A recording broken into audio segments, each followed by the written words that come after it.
तो भोजन करते समय या जल पीते समय, माने जब भी हम कुछ ग्रहण कर रहे हैं बाई माउथ, तो उस समय हमारा ब्लूटूथ ऑन हो जाता है। अच्छा। ये सिस्टम हर व्यक्ति में है, संक्रमण हो जाना, इधर का उधर, उधर का इधर।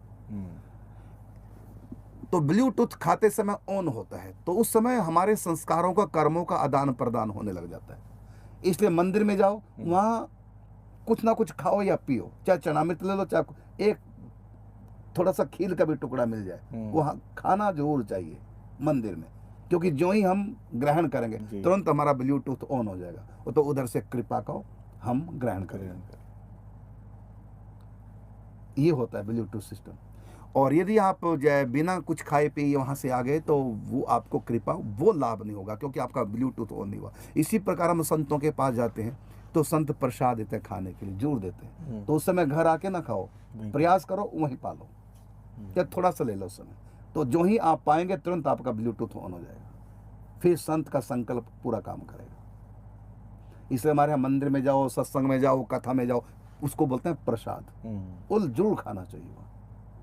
उससे फिर हमारा ब्लूटूथ ऑन, तो उधर की जो वाइब्रेशन है उसके माने अध्यात्म जी, वो हम कैच करने लग जाए, एक नहीं, इसलिए प्रसाद दिया था। ऐसे गंगा जी जाओ, तो वहां से सूक्ष्म तरंगे जो अध्यात्म के कैसे आएंगी, तो आचमन करो, ये नहीं है। और जब हम भजन पे बैठते हैं, तो भजन की तरंगे हमारे अंदर आए, तो उसके लिए क्या करते हैं, हम सबसे पहले 3 आचमन करते हैं, आचमन करके बैठते हैं।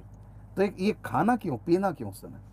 कोई कीर्तन घर में तो वहाँ प्रसाद जरूर बटे, कुछ ना बटे भले चनामृत तो बांटो, चाहे तुलसी दल बांटो, बांटो जरूर, क्योंकि जो ही हम कुछ खाते हैं तो तुरंत हमारा ब्लूटूथ हो, और ब्लूटूथ जो ही ऑन होगा तो बगल वाले के संस्कार हमारे अंदर आने लग सकते हैं, आने लग जाएंगे।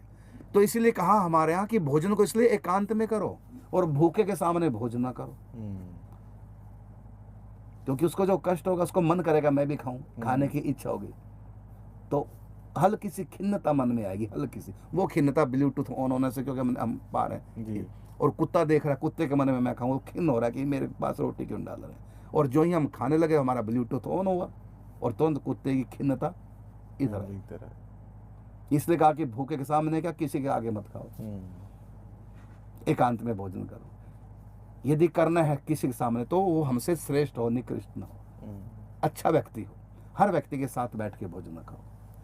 अब कहेंगे तो छुआछूत हो गई, अरे छुआछूत भैया, अब कोरोना में क्या था, आपने छुआछूत माने कि नहीं? कोरोना में टीबी का रोगी आपके घर में, तो आप छुआछूत मानोगे कि नहीं?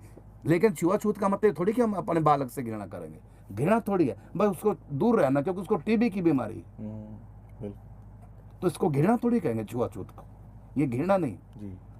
ऐसी कोई लैट्रिन गया है, अभी नहाया नहीं है, तो हम उसको नहीं छूते, चाहे हमारा बेटा भी क्यों ना, अब इससे घृणा थोड़ी हुई है, एक आचार व्यवहार, एक सदाचार है।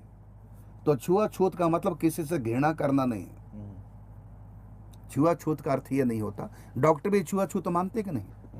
वो ग्लव्स पहन करके आपको वो करते हैं, आईसीयू में जाने नहीं देते, बिना कपड़े, हर व्यक्ति को आईसीयू में क्यों नहीं जाने देते? सैनिटाइज करके जाना, हाँ सैनिटाइज करके जाते हो, वैसे जाने नहीं देते लोग जी, मजबूरी है, तो कोई विशेष हो तो सैनिटाइज करके जाते हैं। अब बताओ ये छुआछूत नहीं तो क्या है? क्योंकि छुआ छूने से कर्मों का भी संक्रमण होता है, संस्कारों का भी संक्रमण होता है, रोग का भी अपना संक्रमण होता है, इसलिए हम बचते हैं। तो इसका अर्थ घृणा नहीं होता है, इसका अर्थ एक सुरक्षा है अपनी।